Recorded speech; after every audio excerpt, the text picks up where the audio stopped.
ബിജെപിയുടെ വോട്ടു തട്ടിപ്പിന്റെ വിജയമാണ് തൃശൂരിൽ സുരേഷ് ഗോപിയുടെ വിജയം.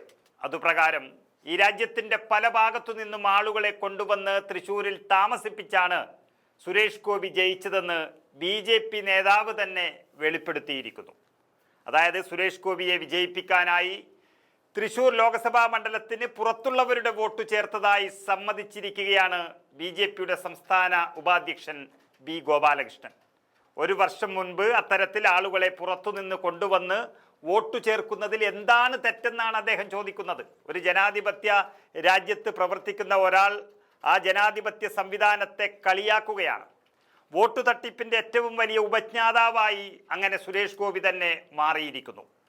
സുരേഷ് ഗോപി തൃശ്ശൂരിൽ സ്ഥിരതാമസക്കാരൻ അല്ലാതിരുന്നിട്ടും തൃശ്ശൂരിലെ മുക്കാട്ടുകരയിലെ 115 നമ്പർ ബൂത്തിൽ അദ്ദേഹത്തിൻ്റെ ഉൾപ്പെടെ 11 പേരെ അവിടെ വോട്ടർമാരായി നിയമവിരുദ്ധമായി ചേർത്തിരിക്കുന്നു.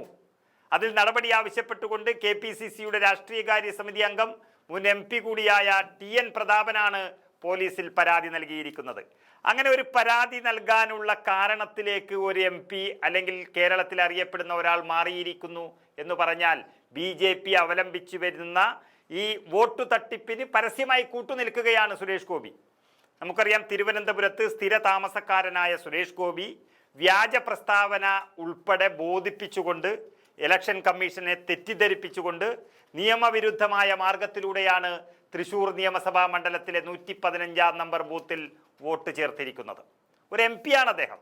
ജനപ്രാതിനിധ്യ നിയമം അനുസരിച്ച് സ്ഥിരതാമസക്കാരനായ വ്യക്തിക്ക് മാത്രമേ ആ ബൂത്തിൽ വോട്ടു ചേർക്കാൻ സാധിക്കുകയുള്ളൂ. അതല്ലാതെ വ്യാജ വോട്ട് ചേർക്കുന്നുണ്ടെങ്കിൽ അത് വലിയ തെറ്റാണ്. സാധാരണ അറിയാത്തയാളല്ല സുരേഷ് ഗോപി. അദ്ദേഹം ഒരു MP ആകാൻ മത്സരിക്കുന്നുണ്ടെങ്കിൽ അദ്ദേഹത്തിന് ഇക്കാര്യങ്ങളും അറിയാം. കാര്യങ്ങൾ അറിഞ്ഞിട്ട് തന്നെ ഇത്തരത്തിൽ ചെയ്യുന്നുണ്ടെങ്കിൽ അദ്ദേഹം വ്യാജനായി മാറുകയാണ്. പതിറ്റാണ്ടുകളായി സുരേഷ് ഗോപിയും കുടുംബവും തിരുവനന്തപുരം നിയമസഭാ മണ്ഡലത്തിലെ ശാസ്തമംഗലം ഡിവിഷനിലെ 22/1788 എന്ന വീട്ടു നമ്പറിൽ സ്ഥിരതാമസക്കാരനാണ്. തിരുവനന്തപുരം കോർപ്പറേഷനിലെ ശാസ്തമംഗലം ഡിവിഷനിൽ, അതായത് വട്ടിയൂർക്കാവ് നിയമസഭാ മണ്ഡലമാണ് വരുന്നത്. അദ്ദേഹത്തിൻ്റെയും കുടുംബാംഗങ്ങളുടെയും പേരുകൾ അദ്ദേഹം കേന്ദ്രമന്ത്രിയായതിനു ശേഷം നടന്ന റിവിഷനിലും അതേപടി തുടർന്നു വരികയാണ്. അദ്ദേഹം നടത്തിയ കൃത്രിമത്വത്തിന് ഇത് തെളിവാണെന്നും TN പ്രതാപന പരാതിയിൽ പറഞ്ഞിരിക്കുന്നു.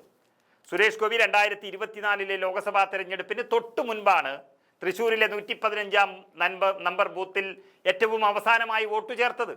വോട്ടു ചേർക്കുമ്പോൾ സ്ഥിരതാമസക്കാരനാണെന്ന രേഖയും സത്യപ്രസ്താവനയും നൽകണം. തിരുവനന്തപുരത്തെ ശാസ്തമംഗലം ഡിവിഷനിൽ സ്ഥിരതാമസക്കാരനായ സുരേഷ് ഗോപി തൃശ്ശൂരിൽ നൽകിയ സത്യപ്രസ്താവനയും രേഖയും സത്യമല്ല എന്ന് വളരെ വ്യക്തമായി തെളിഞ്ഞിരിക്കുകയാണ്. ഈ സാഹചര്യത്തിലാണ് നിയമ നടപടി ആവശ്യപ്പെട്ടുകൊണ്ട് മുൻ MP ആയ TN പ്രതാപൻ പോലീസിനെ സമീപിച്ചത്. BJP ജയിക്കാൻ ലക്ഷ്യമിടുന്ന മണ്ഡലങ്ങളിൽ ജമ്മു കാശ്മീരിൽ നിന്ന് ആളുകളെ കൊണ്ടുവന്ന് ഒരു വർഷം താമസിപ്പിച്ച് വോട്ട് ചെയ്യിപ്പിക്കും. അക്കാര്യത്തിൽ ഒരു സംശയമില്ലെന്നും നാളെയും അത്തരത്തിൽ വോട്ട് ചേർക്കുമെന്നാണ് BJPയുടെ സംസ്ഥാന ഉപാധ്യക്ഷൻ ഗോപാലകൃഷ്ണൻ മാധ്യമങ്ങളുടെ മുന്നിൽ വ്യക്തമാക്കിയിരിക്കുന്നത്. തൃശ്ശൂരിലെ ഇരട്ട വോട്ട് ആരോപണം ഉയർന്നപ്പോൾ പ്രതികരിക്കാതെ ഒഴിഞ്ഞുമാറുന്ന സമീപനമാണ് നമ്മൾ BJP നേതാക്കളിൽ നിന്നെല്ലാം കണ്ടത്. പക്ഷേ ഇത് അക്ഷരം പ്രതി ശരിയാണെന്ന് തെളിഞ്ഞിരിക്കുന്നു. എന്നാൽ ഇരട്ട വോട്ട് ആരോപണം സമ്മതിക്കുകയാണ് ഇപ്പോൾ BJPയുടെ സംസ്ഥാന നേതാവ് ഇവിടെ ചെയ്തിരിക്കുന്നത്. കൂടാതെ ജയിക്കാൻ വേണ്ടി ഇനിയും പുറത്തു നിന്നുള്ളവരുടെ വോട്ട് ചേർക്കുമെന്നും നേതാവ് പറയുമ്പോൾ ഈ ജനാധിപത്യത്തെ കൊഞ്ഞനം കുത്തുന്ന അവരുടെ ഏർപ്പാട് തുടർന്നുകൊണ്ടേയിരിക്കുന്നു എന്നുള്ളതാണ് വ്യക്തമാകുന്നത്. അങ്ങനെ ഇന്ത്യൻ ജനാധിപത്യത്തെ ഇല്ലായ്മ ചെയ്യാൻ ഉത്തരേന്ത്യയിൽ മാത്രമല്ല ഈ കൊച്ചു കേരളത്തിലും BJP പണിയെടുത്ത് വരികയാണ്. നാണമില്ലാത്തൊരു രാഷ്ട്രീയ പാർട്ടി എന്നവരെ പറയേണ്ടി വരും. BJP ആദ്യമായി കേരളത്തിൽ നിന്നും ലോക്സഭയിലേക്ക് ജയിച്ചു വന്നത് തന്നെ വോട്ട് തട്ടിപ്പിലൂടെയാണെന്ന് BJP നേതാവ് തന്നെ സമ്മതിക്കുന്നു. ആ തട്ടിപ്പിലൂടെ ജയിച്ചു കയറി വന്നത് ആരാണെന്ന് ചോദിച്ചാൽ മലയാളികളോട് ധാർമ്മികത പ്രസംഗിച്ചു നടക്കുന്ന മഹാൻ സുരേഷ് ഗോപിയാണ്.